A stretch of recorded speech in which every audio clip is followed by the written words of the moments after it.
Hi, this is Dark Journalist. Today I'm excited to welcome back to the show Oxford scholar Dr. Joseph P. Farrell. Now in this special episode we'll examine the online phenomena known as Q. Now Q is presenting itself as some kind of an inside source, dishing out information on everything from President Trump, the Las Vegas shooting, to secret indictments. Is it an inside leak or a contrived deep state experiment meant to control the narrative and muddy the waters in the alternative space? Let's go ask Dr. Joseph Farrell.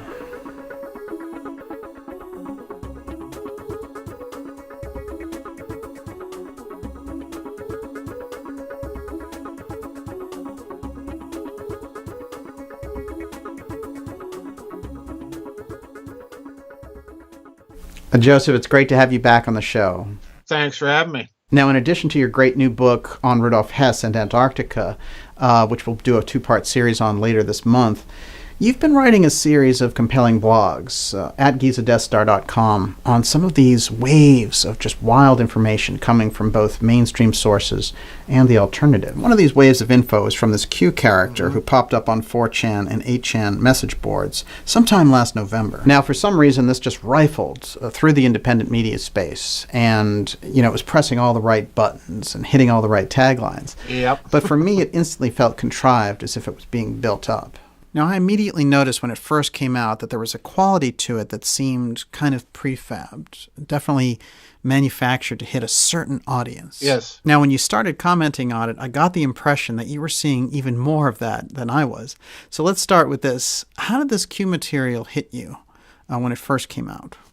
I started getting this material from members and subscribers to my website that were taking screenshots of his posts. And I saved the screenshots, and then subsequently someone apparently assembled all the screenshots and published them on the internet in this big file here called the Book of Q, which is nothing but a PDF of all the screenshots. It's much easier to read than the actual screenshots themselves. Right. But I had the same reaction. I printed out the whole PDF file and I've gone through it like maybe five or six times now, read it start to finish and made notes and everything. And I had the same reaction. This is prefab. It is of such a quality, let's put it this way, that you simply cannot dismiss it because the material in it is of such a quality that it strikes me as being the kind of intelligence analysis of stories that an intelligence analyst would do. Okay. The quality of the dot connecting in it is of a very high order, but yet at the same time, it struck me that what this is doing, and there's aspects of the material that bother me immensely, one of which is the appeal to faith. You've got biblical quotations mixed in with some of the material, even prayers at certain times, and it's all clustered around Trump, and I call it Trump messianism. The idea is being conveyed that, there's this entity or entities that are planning all of this ahead of time, and they're in control. Don't worry. And even at one point, I think there was an expression, something to the effect, if my memory serves me correctly, get your popcorn and watch the show. In other words, it's inculcating a kind of passivity that I think is extremely dangerous. Yes. That, we're not supposed to do any of this on our own. And yet at the same time, this material also will inject things like, connect the dots, do the research, look at this, look at that. Under what article of the Constitution, or article, it simply says article, does the president have authority over the Marines? How can the president call on military intelligence for domestic use? And then it goes back and talks about COINTELPRO, the FBI's program during the 60s and 70s. So in other words, I'm highly ambivalent about the material. And in looking at it, I've kind of come to the conclusion, Daniel, that this material is, number one, it's coming from somewhere inside. In that sense, it's legit. But it strikes me that the material is such a high order that there are only two possible explanations for it, in my view. Number one, it's a team of people rather than an individual. Right. Because this is the sort of material that could be put together by a team using search algorithms very carefully and very precisely. Okay. Or, given the language of some of the material, which the material very, very rarely talks in complete sentences. It talks in sound bursts. It talks in words or phrases that strike me as a bit of neurolinguistic programming, number one, and also in some cases where the grammar is not terribly good, that this is the kind of pidgin English that you would expect from either someone learning the language for the first time or from an AI, from an artificial intelligence that is algorithmically assembling all of this and then spitting it out in these little catchphrases. So the material I'm highly ambivalent about. I think people do need to be familiar with it, but they also need to make up their own mind about it. I don't think that it can be ignored, but on the other hand, I don't think it's a pill that we should swallow whole cloth and uncritically, not by any stretch of the imagination. And largely, again, for all of the Trump messianism and passivity that it introduces. Wow. So it's very well researched, and it has a kind of manipulative quality to it. Yes, highly. Yeah, no question about it. Yeah. Now let's look at the kind of context that it could be coming out of. You know, we've seen these kind of fantasy themes floated around in the independent alternative media space. Things like hero scenarios, like we had the whole White Dragon family saving the economy meme. Of course, the old favorite cabal arrests. Still looking for those 10 years later. The justice fantasy narratives. A lot of this goes back to Ben Fulford, who was a former journalist who went off on his own. Right. And he got a lot of these elaborate scenarios going, but the predictions never came true. And that's like David Wilcock, who uses Fulford's stuff to also make the cabal arrests predictions that don't come true. So it's a pattern we see repeated over and over in certain corners of the alternative media. And it's aimed at the positive theme crowd. Yeah. You know, things like, we're on our way, the good alliance is winning, Trump has Soros at Gitmo and Clinton's to follow, and all these ridiculous claims that get picked up and rifled around. And whenever I check them out, they have no factual basis whatsoever. Right. They're made up.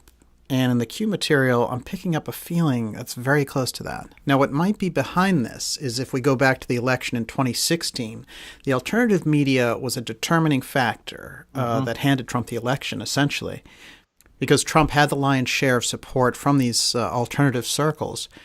Now, that came out of the blue and stunned the corporate media. So we have reasons now for these deep state groups to create a Q kind of fabrication. So it can be a one-stop wish fulfillment center for people following things on the independent side. Now, do you think this is true? Yes, I do. I think, we discussed this before we started recording, and I think we discussed it last week as well.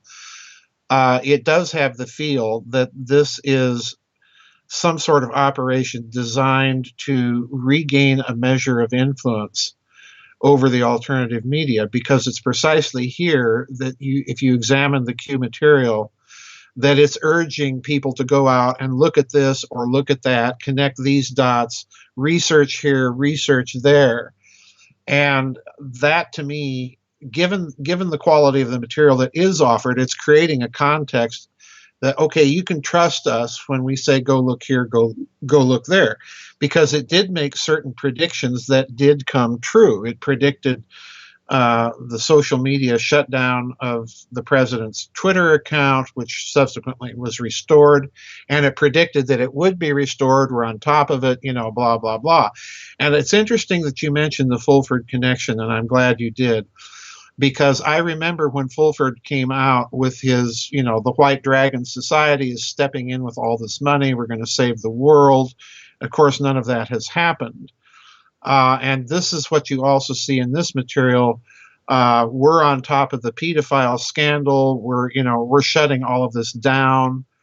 Again, there's a measure of truth to this in that there have been some arrests, but the problem is that the picture that the Q material is painting is much bigger than anything we've actually seen happen, and there has been no action on any of that.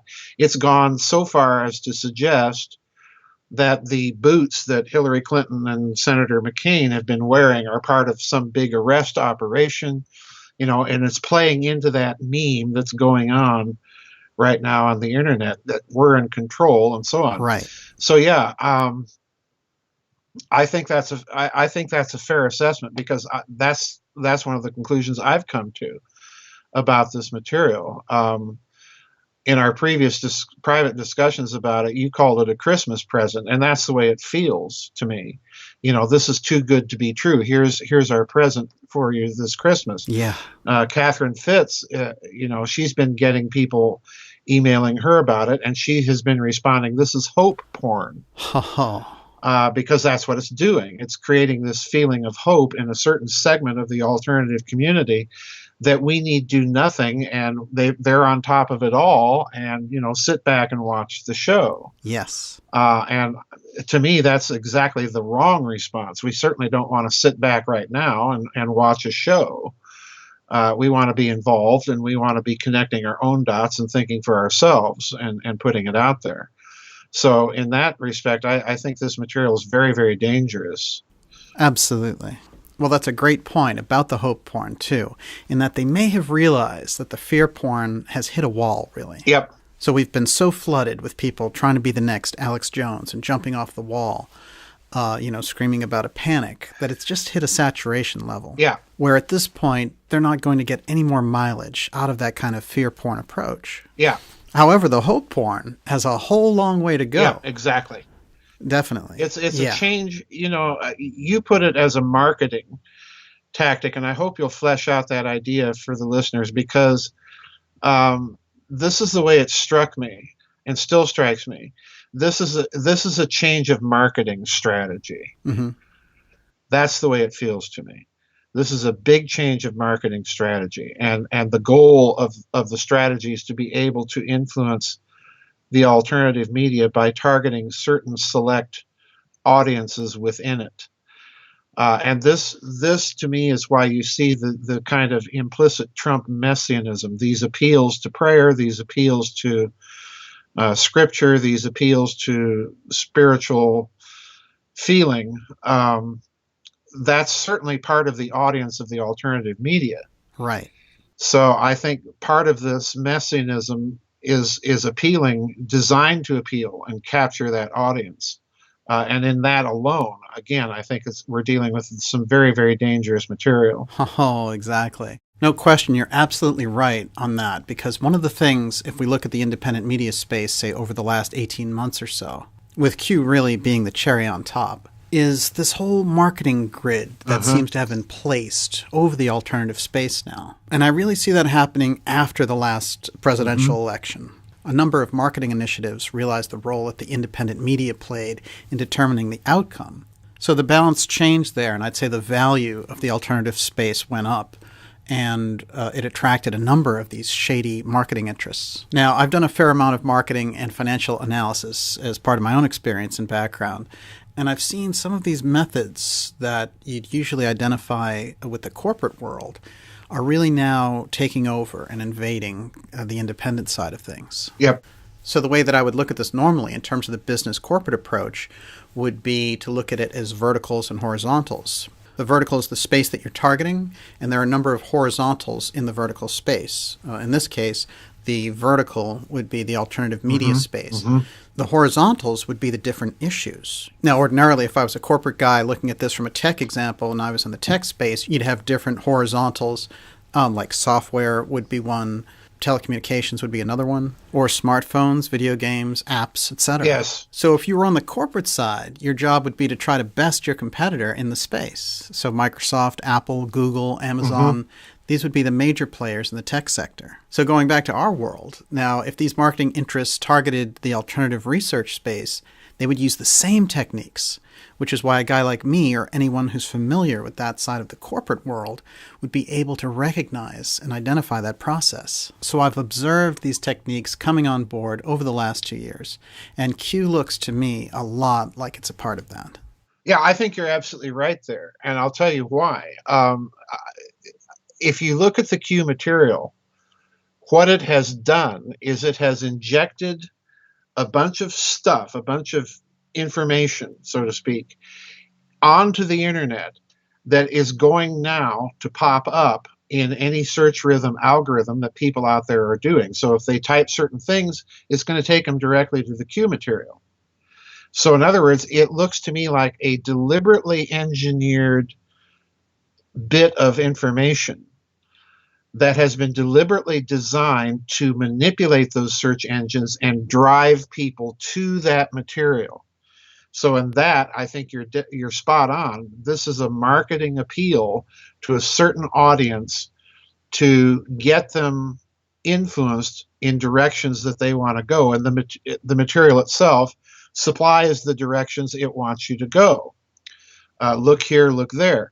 One of the interesting things that to my mind sort of validates the material to the extent that it's trying to create a climate or context of trust for the material is that if you look at the timestamps on the material itself, it begins connecting some dots that otherwise probably wouldn't have been connected as quickly or as strongly, namely the tie between the Las Vegas shootings and the coup in Saudi Arabia. Those timestamps on the material almost, and to my mind, do sort of predate the attention that the alternative media started giving to those connections. So in other words, I think it was a major influence in driving that subsequent emergent story. So in other words, this is a highly engineered bit of material designed to respond to search engine algorithms across the board to drive people to the Q material. And that, to me, indicates yet again that whoever's behind it is very sophisticated in terms of their understanding of these things. That's not to say that I think this is a legitimate deep state disclosure of any sort. Because the other problem that occurs with this material, Daniel, is if we assume that this is all legitimate inside information, well, whose inside is it coming from? The assumption is, for most people reading this, that this is all coming from someone highly placed in the Trump administration. It may or may not be. It could be coming from somebody that is able to assemble all of this to make it look, could be the Russians, could be the Chinese, could be some independent group that's doing this for their own purposes and reasons. So again, my point is we have to be very, very skeptical of the material. Our reaction to it, I think, has to be ambivalent, just to be on the safe side. It could be anybody putting this out there.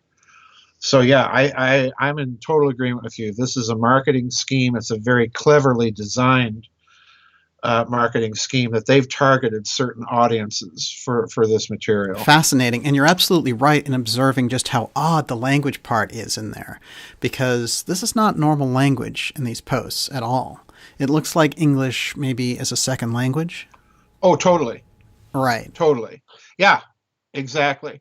This, there are too many little tells in the material itself that it's either an AI trying to learn things, or it's very clever use of neuro-linguistic programming, which I don't rule out, or it is actually coming from a team or group, which again, I think Q is a group, not an individual.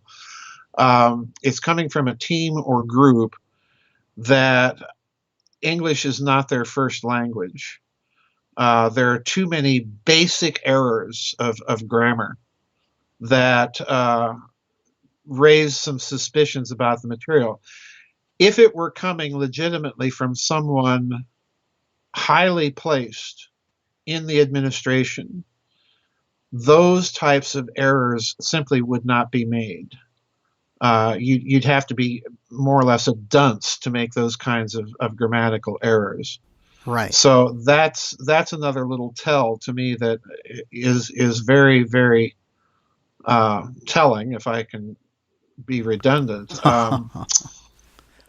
It's telling me that this is material that's coming from somewhere outside of what we would call the deep state. It's coming from a deep state of some sort, or a deep analysis of some sort, but it may not necessarily be our own.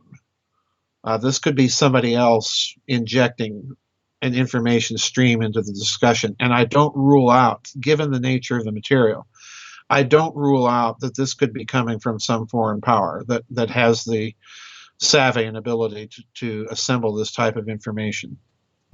It's quite a dossier. It is. It's 80, Yeah. this file, the PDF file has grown to 87 pages. And it's, there's everything in it, Daniel, from Saudi coup to Las Vegas shooting to Hillary Clinton and John McCain's, boots, and Princess Di, appears toward the end of this release of material. And, again, that to me is a part of the material that is not very legitimate, in that the Princess Di material and all of those connections have been out there for some years. Oh, wow. It doesn't take very long, for people interested to find out where all of that leads. And it leads to some pretty murky places, don't get me wrong. Yeah. But it's been out there for a while. And, to drop that into this material, the impression is being created that somehow that's related to all of what's going on now. But the problem is there's no connection that easily lends itself to that conclusion. So in other words, that could be a bit of misdirection. That could be whoever's putting this out wanting to dredge all that up again, or remind people of all the mysterious stuff around that. I don't know. But that, again, that's a little tangent in the material that doesn't make much sense given the rest of the material. And again, that raises my suspicion meter back into the red zone as to who's putting this out and why. It's a big Christmas gift. Again, it's hope porn. It's a marketing strategy. They're changing strategy, like you say, from fear porn to hope porn. Mm-hmm. With the end result being the same. Everybody remains passive. They don't know what to do with this information, so sit back and watch the show and eat your popcorn. Oh, wow. That is a really good goal. It is. Yeah, good It execution. is. If you're the deep American deep state or lamestream corporate controlled media, and you've just been through the last election, what do? Well, the first thing you do is you want to get as much control and influence over that alternative news source as you can, without having to invoke net neutrality or things like that. You're gonna launch operations that are going to be just specifically designed, as you've pointed out, to target a certain marketing audience, and those corporations are themselves perfectly capable of doing it. Mm-hmm. So I don't rule them out. True. It could straight up be from the corporations, and there is some corporate language in there. Absolutely, there is. Absolutely. Over and over again, in fact. So, that's another little tell that makes me suspect this material is not as legit as some of the people that have leapt onto the bandwagon think it is. Again, I want to urge people not to dismiss the material by any stretch of the imagination. But by the same token, don't give it, 100% credibility or give it allegiance or loyalty or anything like that. That's what the material, it looks to me like they want people to do. And that's where I draw the line with it. No question. You definitely need a real boundary when you deal with this. Oh, yeah. Yeah. For me, the boundary is the Trump messianism stuff. I mean, come on, folks. Just as a rational principle here, to expect one man to go in to office and drain the swamp uh, all by himself, or even with help, that's asking a bit much. And then surrounding it with all this religious language. one of the pardon me, one of the things that really caught my attention, Daniel, is in the comments of some of the people responding to this material. I read one person's response that was calling President Trump, God Emperor Trump. Oh, wow. Yeah. And doing so with approbation. In other words, this was their genuine, heartfelt response to the material. Mm-hmm. Well, the last time I looked, deification of the emperor didn't work out too well. Rome fell. So the response of the material, if this is a marketing scheme as you think it is, and I am in total agreement with you, if you're reading the comments to some of this material, you're thinking, oh, it's working. Oh, yeah. And that's what really took me aback. Yeah, they're getting reinforced. They're getting reinforced. And yeah, this material is designed to reinforce all of the diehard pro-Trump crowd. It's designed to reinforce the evangelical crowd to a certain extent. It's designed to reinforce the pedophile people that understandably want to see some justice done there and some arrests made. So yeah, this material is very carefully targeted. This is a marketing operation. This is a change of strategy. I think if people take anything out of this talk, your observation there, I think, is the key to it. This is a marketing strategy change. Wow. We all know there's a lot of fantasy in marketing strategy, of course. It's a terrific tool. Yes. The other thing you need is a value proposition. And one thing I've noticed when I've looked at it, when I saw the overemphasis on Trump, I said to myself, now we know this is about the independent media. Mm-hmm. Because again, Trump's support in the alternative space rides high. Going back to the corporate business grid again, yep. The vertical horizontal chart, you need two things to make it work. One is called a loss leader, and the other is called a linchpin. Yep. So the linchpin has to be something that the entire space resonates with, and Trump is that one thing. Now, the independent media helped him get in. The whole drain the swamp thing during the campaign. He brought out the alternative research themes like 9/11, the JFK assassination, the vaccine link to autism, and on and on. He was speaking their language, and it's to his credit that he brought these things up in a public forum, for sure. But on the marketing spin again, in terms of a document that's trying to entice people of a particular group to accept it as legit, it's saying, I'm like you. Trump is draining the swamp. Let's go for it. Now, going so far overboard and making Trump actually a messiah is quite possibly an experiment. So in those horizontals around that vertical, you can get people interested in justice against pedophiles, Pizzagate style, that kind of thing. On the other side, maybe some of the deep state assassinations like Lady Di, for example. And this is what we see in there. One of the things that the document does is stress this kind of arrival of justice. Get out the popcorn, we're going to watch the fireworks. That to me is trying to ride the fantasy, the hope porn trend like we've heard before, cabal arrests, etc. Mm-hmm. And like we said before, that goes back to the Fulford style stuff that gets overplayed by the Gaia TV crowd. So that desire for a quickie solution, quickie justice is there still. Lines like the cabal is defeated and the alliance wins, that kind of thing. It's basically rehashing what the alternative media wants to hear. Yeah, this is, again, I think your idea that this is a marketing strategy really has to be looked in detail here with this material, because what you have to a certain extent, given the Fulford background, given the fact that material was out there for a few years prior to this appearing, what you have with this material then is a classic bait and switch. You've taken all the memes over from the Fulford material of, let justice be done. And they even quote Garrison in the Q material, that phrase that he uttered after the trial of Clay Shaw, let the justice be done though the heavens fall. Well, that phrase appears in the Q material, let justice be done. And it's all in caps, to draw attention to it.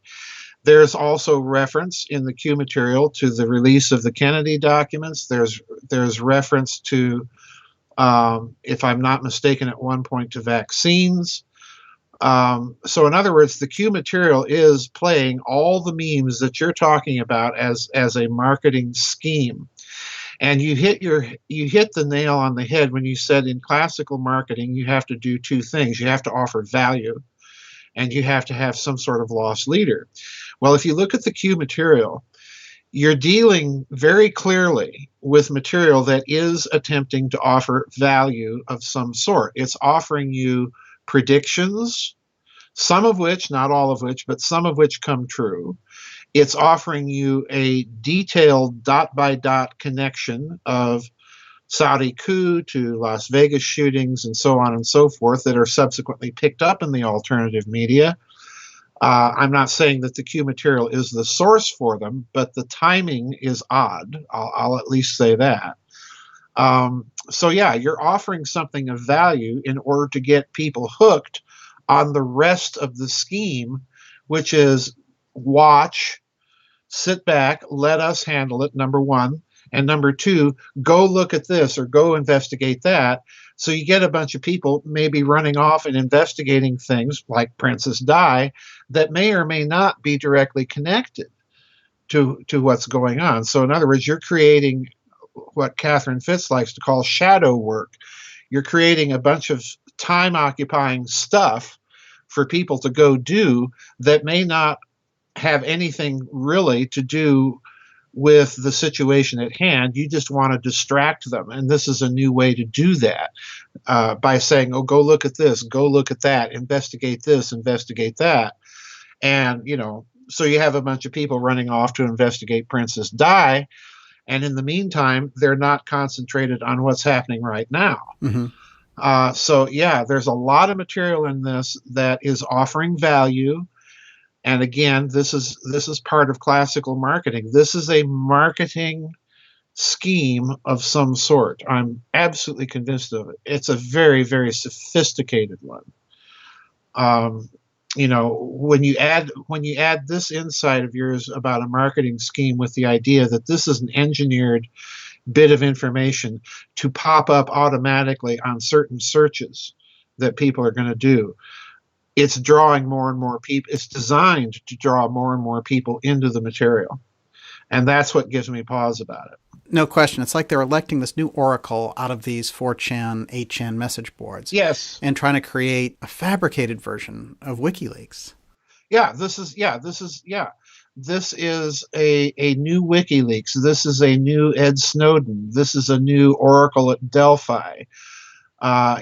This material is deliberately designed to create this impression, because I've noticed people, Daniel, have been almost waiting for the next little breadcrumb. This is the material. This is what the material itself says it's doing. Is dropping little breadcrumbs.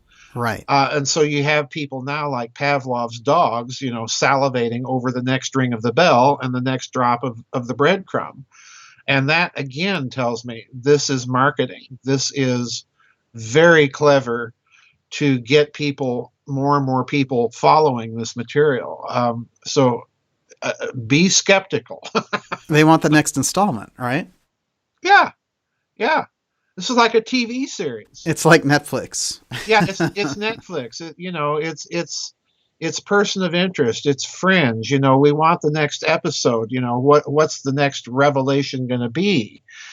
And to get the revelation, well, you have to go to the Oracle. You have to keep following and clicking in on the channel, and that's shadow work all at the same time. So yeah, I'm very, very skeptical of this material. And it's nothing even close to Assange or Snowden in terms of credibility, because it's a nameless, faceless persona. Yes. It could literally be anybody or any group. Yes. Yeah. Yes. And I'm reminded, of course, in the 1984 book by George Orwell, They have this controlled opposition figure, Goldstein. And the average people are fed this lie that there's this insurgency out there against Big Brother. And there are rumors about the Goldstein book, and everybody wants the book. And eventually Winston finds out it was Big Brother who wrote the book. And that's the vibe that I'm getting here from Q. Bingo. Yeah, that's exactly what I think this is. Controlled opposition. It's the Hegelian antithesis to the mainstream media synthesis. It has precisely, Daniel, the same feel to me as it does to you. Precisely the same feel. That says a lot, too, because you've been analyzing deep in this field like nobody.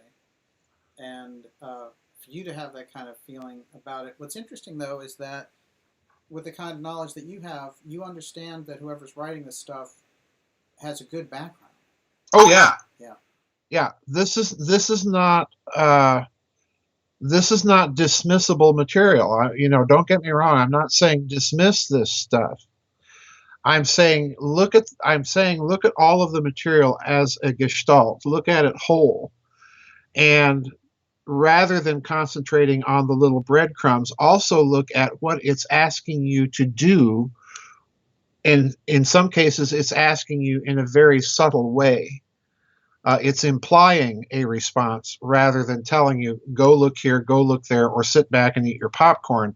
It's implying a certain response. And that in itself, the ability to create a particular action by only implying a response. This is classical marketing. This is classical neuro-linguistic programming. This is classic social engineering. And therefore, whoever is behind it does have a lot of expertise. There's no doubt in my mind that this is coming from some professional circles, be it intelligence agencies, some sort of independent group like Anonymous, what have you, or media corporations. It could be anybody. It could be anybody. And that's the crucial point. So no, we're not following the White Rabbit and all that nonsense that's come out of this. And the storm thing, by the way, that comes from a Batman movie, okay? So we're not taking the bait. We're not that stupid. And even if there are sites or channels that like clickbait, you're going to find the really good researchers are not going to be falling for this, right. Although they'll look at it with very interested eye. But the larger question remains, who is running the Q-op? We know the CIA is behind the DeLong op now. From the release of the JFK files to the fire at the Fed to the potential indictment of the Clintons over their foundation activities, there are many real facts on the ground that will make 2018 really powerful without the hope porn. Right. So no elites at Gitmo, no cabal arrests. Let's stick to what is actually happening here.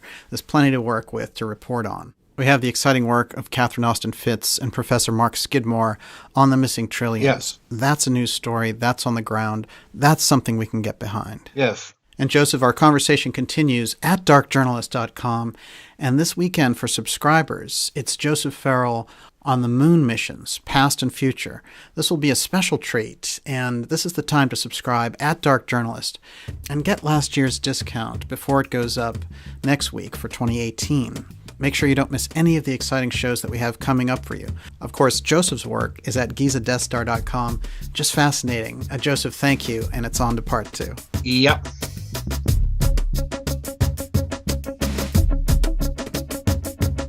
Thank you for joining me for this fascinating episode with Dr. Joseph Farrell on QAnon, the Deep State Wizard of Oz. You can find more special reports, deep interviews, and documentaries at www.darkjournalist.com. You can also subscribe here to our YouTube channel to receive the latest videos. See you soon.